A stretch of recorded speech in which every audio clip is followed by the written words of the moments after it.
पहला क्वेश्चन है असाइनमेंट का कि the human eye can focus object at different distances by adjusting the focal length of the eye lens, this is due to. देखो आपको पता है कि डिफरेंट डिस्टेंसेस पर जब ऑब्जेक्ट रखा होता है तो हमारी आंख जो बनाती इमेज बनाती है क्रिस्टलाइन लेंस के जरिए, वो इमेज हमेशा रेटिना पर बनती है। अब वो हमेशा रेटिना पर बने इसके लिए क्रिस्टलाइन लेंस की फोकल लेंथ को चेंज होना होता है, और वो चेंज कौन करता है? Ciliary muscles. हर एक डिस्टेंस के ऑब्जेक्ट की इमेज कहां पर बन सके? रेटिना पर। इसको हम बोलते हैं पावर को अकोमोडेशन, पावर ऑफ अकोमोडेशन। क्या बोलेंगे? Power of accommodation. तो यहां पर जो बी ऑप्शन में है that will be the correct answer of this question. ठीक है ना? ये क्या कहलाएगा? बी ऑप्शन इसका करेक्ट आंसर होगा, अकोमोडेशन। ठीक है, बहुत छोटा सा क्वेश्चन था। दूसरा क्वेश्चन है the change in focal length of an eye lens is caused by the action of. ये जो लेंस होता है क्रिस्टलाइन लेंस आंख के अंदर, उसका जो चेंज होता है, उसके शेप का, उसके फोकल लेंथ का चेंज होता है, वो किसकी वजह से होता है? कौन करता है वो? ऑप्शन है प्यूपिल, रेटिना, सीलियरी मसल्स और आइरिस। तो आप सब लोग जान चुके होंगे कि ये कार्यक्रम करता है सीलियरी मसल्स। कौन करता है ये काम? सीलियरी मसल्स करती है।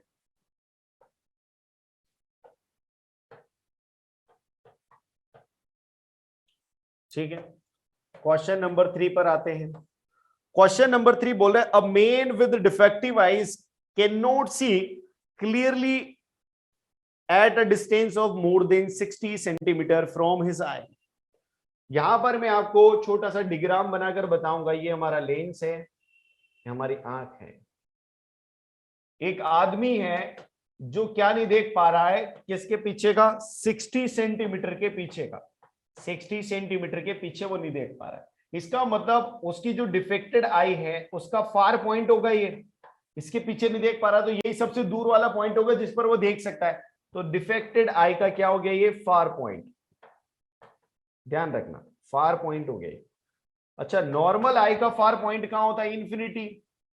फार पॉइंट ऑफ नॉर्मल आई क्या होता है? इन्फिनिटी। अब यहां पर ये होता है कि जो नॉर्मल आई का होता है, जिसको ये डिफेक्टेड आई देख नहीं सकती, तो उसको तो मानता हूं मैं ऑब्जेक्ट डिस्टेंस। और जो डिफेक्टेड आई का होता है, जिस पर वो डिफेक्टेड आई देख सकती है, वहां पर उस ऑब्जेक्ट की इमेज बनानी होती है ताकि वो देख ले, तो ये होती है इमेज डिस्टेंस। सारी डिस्टेंसेस हम मेजर करते हैं कहां से? लेंस से, ऑप्टिकल सेंटर से। तो ये अगर इधर वाली सारी डिस्टेंसेस हैं, क्योंकि यू से इधर आएगी इंसिडेंट रे, ध्यान रखना, और ये मेजरमेंट होंगे ऑप्टिकल सेंटर से इधर, तो नेगेटिव होंगे। तो यहां पर मैं बता देता हूं आपको क्या होगा। u तो हो जाएगा यहां पर object distance minus infinity, v हो जाएगा यहां पर इमेज डिस्टेंस माइनस 60 सेंटीमीटर। तो हम लेंस फॉर्मूले का यूज करें अगर यहां पर फोकल लेंथ मेजर करने के लिए, तो लेंस फॉर्मूला क्या होगा? 1/f is equal to 1/v minus 1/u। मैं पूरे डिटेल में बता रहा हूं, इतने डिटेल में करने की आपको जरूरत नहीं है। आप अगर प्रैक्टिस करोगे तो इजीली आपको आंसर आ जाएगा, क्योंकि आप जानते हो जब भी फार पॉइंट इंफिनिटी होगा तो उसका तो जीरो आएगा ना, ये वाला पॉइंट। तो ये वाला पॉइंट तो ऑलवेज जीरो होगा। तो ये वाला पॉइंट अगर जीरो होगा, ये इंफिनिटी की वजह से है, ये जीरो हो जाएगा, इंफिनिटी की वजह से जीरो हो जाएगा। तो यहां पर f इज इक्वल टू क्या हो जाएगा? 1/f इज इक्वल टू हो गया आपका 1/v। ठीक है, 1/v यानी f इज इक्वल टू क्या हो गया? v। जब f is equal to v हो गया तो v क्या है भैया? v है आपका माइनस 60 सेंटीमीटर। क्या फोकल लेंथ आपकी माइनस 60 सेंटीमीटर आ गई? माइनस का मतलब कौन सा लेंस होगा? Concave lens. अच्छा, जब हम पावर मेजर करते हैं, जब भी हम पावर मेजर करते हैं तो हमारा फॉर्मूला होता है P is equal to 1/f, और यहां पर f होता है मीटर में। किसमें होता है f? यहां पर मीटर में। तो मीटर में इसको कन्वर्ट कर लें, तो मीटर में कन्वर्ट करोगे तो क्या आ जाएगा? 0.6 मीटर, वो भी नेगेटिव माइनस का। तो इसको लिख दो आप P इज इक्वल टू 1/-0.6। ये पॉइंट को हटा दो, ऊपर 10 आ जाएगा और ये नीचे आ जाएगा 6, तो ये -10/6। तो ये क्या हो जाएगा? -1.66 dioptre is the answer of this. ये कौन से ऑप्शन में है? क्वेश्चन नंबर 3 में आप देखोगे ये ऑप्शन नंबर ए है। ऑप्शन नंबर ए जो है आंसर हो जाएगा। ठीक है, अगले क्वेश्चन पर चलते हैं। Question number 4, the danger signals are red while the eye is more sensitive to yellow because, अब ध्यान देना, येलो एक ऐसा कलर है जिसके लिए हमारी आंखें बहुत ज्यादा सेंसिटिव होती है। सेंसिटिव का मतलब यह है कि अगर भीड़ में आपको कोई येलो कलर का दिख जाए तो आप उसे फट से आपकी नजर कहां जाएगी? उस येलो कलर वाले पे। इसीलिए स्कूल की बसेस होती हैं, टैक्सी होती हैं, उसका कलर येलो रखा जाता है या उस पर येलो प्लेट्स होती हैं। येलो प्लेट्स क्यों होती है? क्योंकि बहुत सारी अगर गाड़ियां जा रही है रोड पे तो आपकी फट से नजर पड़ जाएगी, अरे वो आ गई टैक्सी। अगर आप बच्चे को स्कूल के लिए छोड़ने जा रहे हैं तो स्कूल बस जब आएगी आपकी फट से नजर पड़ जाएगी इतने सारे वाहनों में कि बस आ गई स्कूल वाली, है कि नहीं? इसमें क्यों होता है? क्योंकि आंखें हमारी ज्यादा सेंसिटिव होती है येलो कलर के लिए। लेकिन रेड कलर के सिग्नल्स बनाए जाते हैं, फिर येलो के क्यों नहीं बना दे?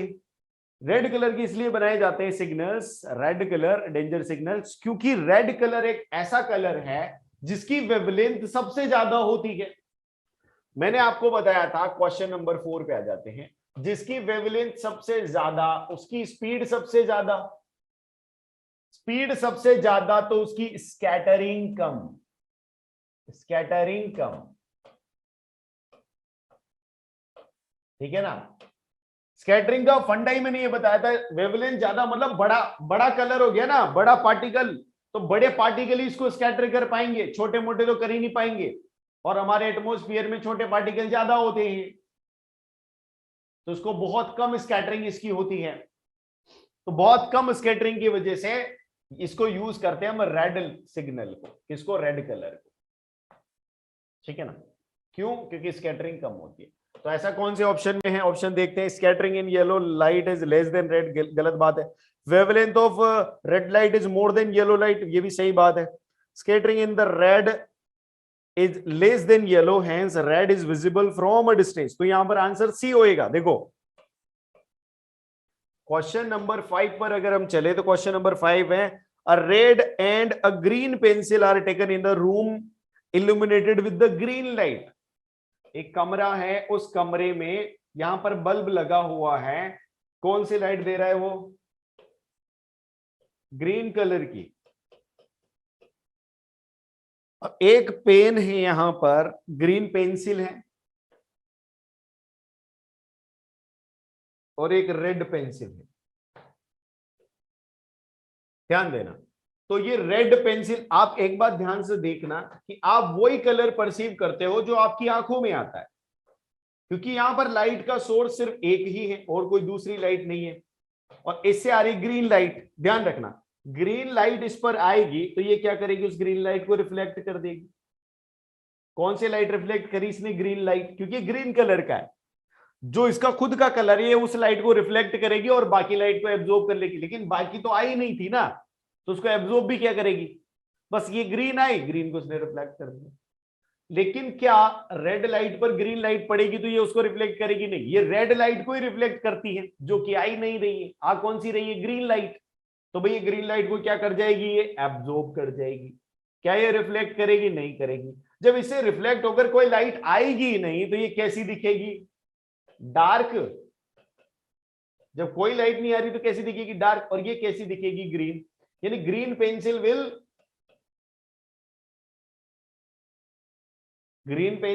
रिमेन ग्रीन, और ये जो रेड पेंसिल है ये कैसी हो जाएगी? डार्क हो जाएगी, ग्रीन बल्ब से जब इल्यूमिनेट करते हैं तो। इज इट क्लियर कौन सा ऑप्शन पे है? Pencil will appear as red and green respectively, red pencil will appear dark and green pencil will green. तो C will be the correct answer of this question. आते हैं अपन question number 6 पर, which colour of the visible light bands the most. आप लोगों को मैंने बताया था कि विजिबल लाइट में कलर होते हैं विबग्योर, 7 कलर। उनमें से सबसे कम वेवलेंथ होती है, मिनिमम वेवलेंथ होती है किसकी? वॉयलेट की। और मैक्सिमम वेवलेंथ होती है किसकी? रेड की। वेवलेंथ ज्यादा होती है इसका मतलब इसकी स्पीड भी ज्यादा होती है। स्पीड ज्यादा तो बैंड क्या हो जाएगा? अगर जिसकी ज्यादा स्पीड होगी वो किसी के सामने झुकेगा क्या? झुकेगा नहीं, ठीक है ना। तो ये बैंड हो जाएगा मिनिमम। वैसे यहां पर वेवलेंथ कम है तो स्पीड भी कम होगी, स्पीड कम होगी तो बेचारे को झुकना पड़ेगा क्या? बिल्कुल। ये बोल सकता है क्या झुकेगा नहीं? ये नहीं बोल सकता, इसको झुकना पड़ेगा। तो बैंड क्या हो जाएगा यहां पर? मैक्सिमम। तो मैक्सिमम बैंड कौन होगा, कौन सा कलर होगा maximum? Violet colour will bend the maximum. बाकी ऐसे ये इंक्रीजिंग ऑर्डर है, किसका? वेवलेंथ का इंक्रीजिंग ऑर्डर है, स्पीड का इंक्रीजिंग ऑर्डर है, बैंड का डिक्रीजिंग ऑर्डर है, ठीक है ना। इन दोनों का कौन सा ऑर्डर है? इंक्रीजिंग। और इसका बेचारे का ऑर्डर है डिक्रीजिंग। ध्यान रखना, डिक्रीजिंग होगा, यानी बैंडिंग डिक्रीज होगी नीचे की तरफ से। ये दोनों क्या हो जाएंगे? इंक्रीज। ठीक है। क्वेश्चन नंबर 7 पर अगर हम आए तो क्वेश्चन नंबर 7 क्या पूछ रहा है? Name the 3 phenomena of light involve in the formation of rainbow. Rainbow के फॉर्मेशन में मैंने आपको बताया था ये ड्रॉपलेट होती है। ड्रॉपलेट में जब लाइट एंटर करती है तो सबसे पहले डिस्पर्जन होता है, लाइट अपने अपने कॉन्स्टिट्यूएंट कलर्स में टूटती है। तो ये फर्स्ट पॉइंट पर होता है डिस्पर्जन, ठीक है ना। क्या होता है? पहला डिस्पर्जन। दूसरा क्या होता है? ये अपने ही डेंसर मीडियम से डेंसर मीडियम में वापस लौट जाती हैं, तो इसको बोलते हैं हम इंटरनल रिफ्लेक्शन। क्या बोलेंगे? Internal reflection. टोटल क्यों नहीं बोला मैंने, ये सब आप समझ गए होंगे। थर्ड पर होता है, क्योंकि ये इस मीडियम से उस मीडियम में पार कर जाते हैं, तो थर्ड पर होता है रिफ्रैक्शन, ठीक है। This is first one, second one, this is third one. यहां पर होता है रिफ्रैक्शन,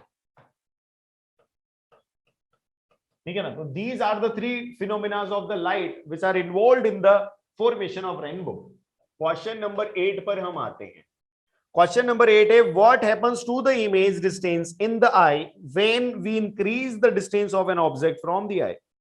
क्या होगा जब हम ऑब्जेक्ट की डिस्टेंस को वेरी करते हैं, तब इमेज की डिस्टेंस के साथ क्या होगा? तो आप सब लोग जानते हैं, आप यहां पर डायग्राम बनाकर भली बातें समझाएं। डायग्राम बनाएं, ऐसा रफ डायग्राम में कोई दिक्कत नहीं होती, आप सब लोग बना सकते हैं, ठीक है ना। पहला डायग्राम बनेगा आपका for near objects. Near objects में एक अलग कलर से आप एक ऑब्जेक्ट ले लेना, जैसे मान लो यहां पर नियर ऑब्जेक्ट में ले लिया आपने। ये लाइट रेज आएंगी कैसी? डाइवर्जिंग। नियर ऑब्जेक्ट से जो लाइट रेज आती है वो कैसी आती है? डाइवर्जिंग। इनको कन्वर्ट किया इसने कहां पर? रेटिना पर, ऐसा करके रेटिना। ठीक है, बना दिया, बहुत बढ़िया। कितना बैंड किया ये भी बता दो। कैसे बताओगे? ये ऐसी जाती, ठीक है ना। ऑब्जेक्ट कैसा है? नियर ऑब्जेक्ट,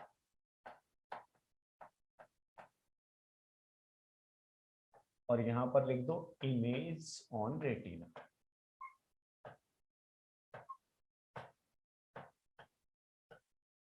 ठीक है, क्लियर है बात। ऐसा ही दूसरा एग्जाम्पल ले लो फटाफट।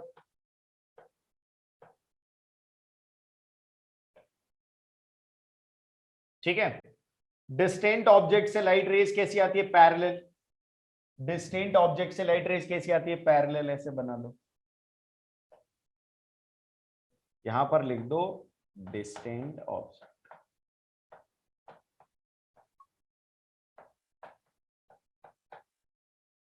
पैरेलल आएगी और फोकस कहां हो जाएगी? ये यहां पर रेटिना।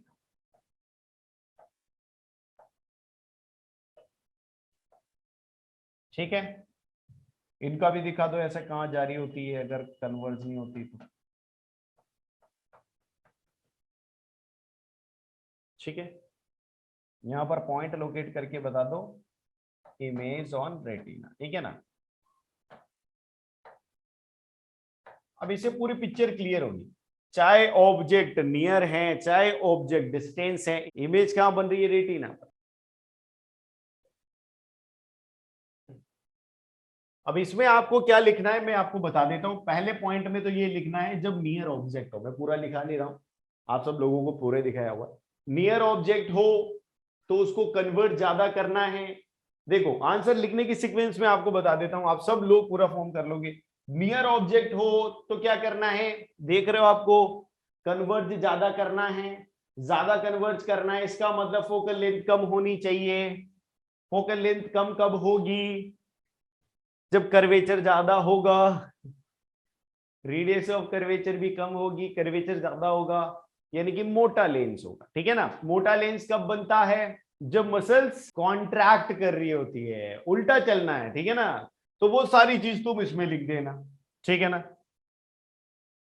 तो उससे क्या होगा, जब मसल्स रिलैक्स कर रही होगी तो क्या होगा भैया, आपकी फोकल लेंथ क्या हो जाएगी, डिक्रीज हो जाएगी। फोकल लेंथ डिक्रीज हो जाएगी तो वो क्या करेगा, नियर बाई ऑब्जेक्ट्स को फोकस कर पाएगा रेटिना। इतनी बात नहीं, ठीक है। दूसरे केस में लिख दो कि जब डिस्टेंट ऑब्जेक्ट हैं तो उस केस में क्या होगा, उस केस में क्या होगा, समझ रहे हो ना। फोकल लेंथ बढ़ा देनी है, वो क्या कर रही होंगी, वो अपना रिलैक्स रिलैक्स कर रही होंगी, ठीक है ना। वो पहले वाले में कॉन्ट्रैक्ट कर रही थी, रिलैक्स कर रही है, फोकल लेंथ बढ़ जाएगी। फोकल लेंथ बढ़ जाएगी तो क्या होगा, जो डिस्टेंट ऑब्जेक्ट है उनको क्लियरली इमेज बन जाएगी, कहां पर, रेटिना पर। इतनी सी बात लिख दो। लिखने के बाद अब फिर कंक्लूजन में लिखो, कंक्लूजन बनाओ, कंक्लूजन में लिखो कि now we can conclude that image distance always remain same for every distance of the object, ठीक है ना। अब अपन आते हैं क्वेश्चन नंबर 9 पर। क्वेश्चन नंबर 9 क्या है, a student has difficulty reading the blackboard while sitting in the last row। एक स्टूडेंट है जो लास्ट रो में बैठा हुआ है, उसको सामने ब्लैक बोर्ड पर कुछ दिख नहीं रहा है। इसका एक कारण ये हो सकता है कि वो देखना तो चाहता है लेकिन दिख नहीं रहा। एक कारण ये भी हो सकता है कि वो देखना ही नहीं चाहता हो ठीक है, लेकिन अपन वही कारण लेंगे कि वो देखना तो चाह रहा है, उसको दिख नहीं रहा बेचारे को। तो उसको दिख नहीं रहा, इसका क्या कारण हो सकता है, उसकी आंखों में कौन सी समस्या हो सकती है, what could be the defect the child is suffering from, how can it be corrected. तो भाई ये जो डिफेक्ट वाला सीन है, पास वाली चीजें साफ दिख रही है, बोर्ड नहीं दिख रहा है, दूर की चीज नहीं दिख रही। क्या नहीं दिख रही है, दूर का दृष्टि, दूर की दृष्टि खराब है, खराब है। इसका मतलब पास की दृष्टि तो ठीक है, दृष्टि सही है, ठीक है। तो ये क्या है, पास की दृष्टि सही है का मतलब नियर साइट है, नियर साइट है का मतलब नियर साइटेड नेस, यही लिखते हैं अपन, नियर साइटेड नेस हो गया। और इसका दूसरा और चीज है, पास में किसको पाना चाहते हैं हम, मायोपिया। पास की दृष्टि सही है मतलब मेरा पिया तो ठीक दिखता है, मायो गलत लिख दिया क्या स्पेलिंग, मायोपिया।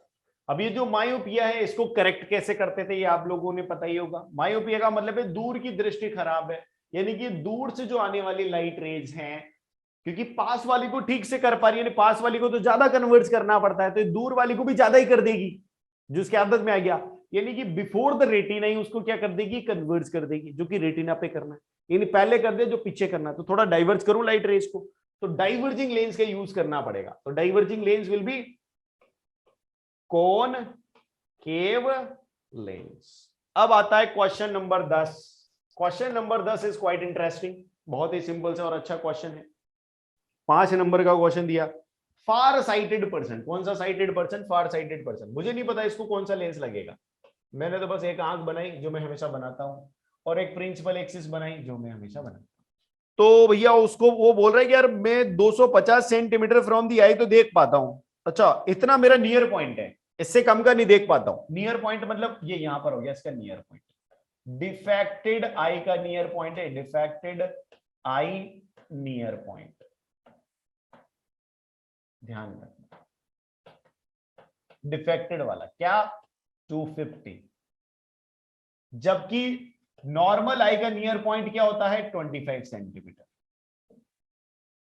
नॉर्मल आई नियर पॉइंट क्या होता है, 25 सेंटीमीटर। यहां पर मैंने लगाया लेंस, ठीक है। अब मैं सारी डिस्टेंसेस इस लेंस से मेजर करूंगा, क्योंकि मैं बिहेव करना चाहता हूं नॉर्मल आई की तरह। भाई मेरी जो समस्या है उसको दूर करके मैं नॉर्मल होना चाहता हूं ना, इसका मतलब जो पास के ऑब्जेक्ट होंगे मैं उनको देखना चाहूंगा। और नॉर्मल आई कहां देख पाती है, कम से कम 25 सेंटीमीटर। यानी कि ये वाला जो है, इसको अगर मैं ऑब्जेक्ट बनाकर इसकी इमेज उस रेंज में बना दूं जिस रेंज में ये डिफेक्टेड आई देख सकती है, तो इसको तो बनाना पड़ेगा ऑब्जेक्ट। इमेज कहां लानी पड़ेगी, यहां पर। तो अब आप ये जानते हैं कि ये वाली डिस्टेंस में सारे मेजरमेंट नेगेटिव होते हैं, क्योंकि ऑब्जेक्ट इधर है, ऑब्जेक्ट से जो इंसिडेंट रह जाएंगे वो तो ऐसे जाएंगे। तो यहां पर मैं क्या यूज करूंगा, लेंस फॉर्मूला यूज करने से पहले साइन कन्वेंशन दिखा देता हूं। यू क्या आ जाएगा मेरा, -25 सेंटीमीटर। कई बच्चों ने यही गलती करी है, यू और वी में। क्वेश्चन सॉल्व कर लिया उन्होंने, लेकिन यू और वी में गलती कर दी। वी क्या लिया मैंने, -250 सेंटीमीटर। मुझे क्या फाइंड करना है, focal length of the lens. मैंने यूज किया लेंस फॉर्मूला। लेंस फॉर्मूला क्या होता है, 1/f is equal to 1/v minus 1/u। क्या 1/v क्या था मेरा, -250 माइनस 1 माइनस ऑफ 25। कर सकता हूं ऐसा, तो ये माइनस माइनस प्लस हो जाएगा, ये आ जाएगा मेरा 1/-250 प्लस 1/25। एलसीएम लूंगा तो वो 250 आ जाएगा, कोई दिक्कत नहीं है। यहां पर आएगा ये -1 और यहां पर आएगा ये +10। 25 का 250 10 टाइम्स होगा, ये आ जाएगा 1/f के इक्वल। इसको मैं सॉल्व करूंगा तो इट विल कम अराउंड 9/250। कुछ बच्चों का जोड़ दिया उन्होंने, 11/250 भी आया, ठीक है, तो वो नहीं आना था। तो ये हो जाएगा f is equal two plus, positive है, +250/9 सेंटीमीटर। इसको आप सॉल्व करोगे तो इट विल कम अराउंड 9 दूनी 18, ठीक है। तो 18 होएगा तो कितना बचेगा, 18 7 टाइम्स जाएगा क्या, 27.77 या 78 है ना, ठीक है। ये आ रहा है सेंटीमीटर, पॉजिटिव आ रहा है। क्या आ रहा है, positive, it will come positive. Positive किसकी लेंस, किसकी फोकल लेंथ होती है, कॉन्वेक्स लेंस की। तो यहां पर कौन सा लेंस यूज होएगा, कॉन्वेक्स लेंस। और आप भी भली बात ही जानते हैं कि फार साइड में कौन सा लेंस यूज होता है, फार साइटेड में